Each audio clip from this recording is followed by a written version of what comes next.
সবার গলায় একটাই স্বর, জাস্টিস ফর আরজি কর, জাস্টিস ফর গোকুলনগর। এই স্লোগান তুলে আজ থেকে নন্দীগ্রাম এক বিডিও অফিসের সামনে ধারাবাহিক অবস্থান বিক্ষোভ কর্মসূচি শুরু করেছে তৃণমূল কংগ্রেস।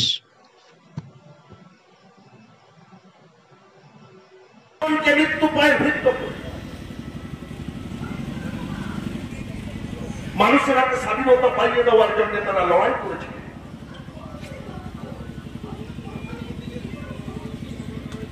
আবার পরবর্তীকালে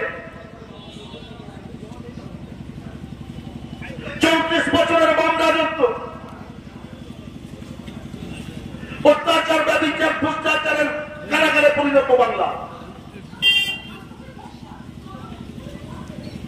কি নারকীয় ঘটনা দেখেছিল বাম রাজত্বে এই নন্দীগ্রাম, মেদিনীপুর, পশ্চিম বাংলা, ভারতবর্ষ। 2007 14 মার্চ। আর আজকে এখানে এসে কি শুনলাম, নির্যাতিতার স্বামী কি বর্ণনা করলেন,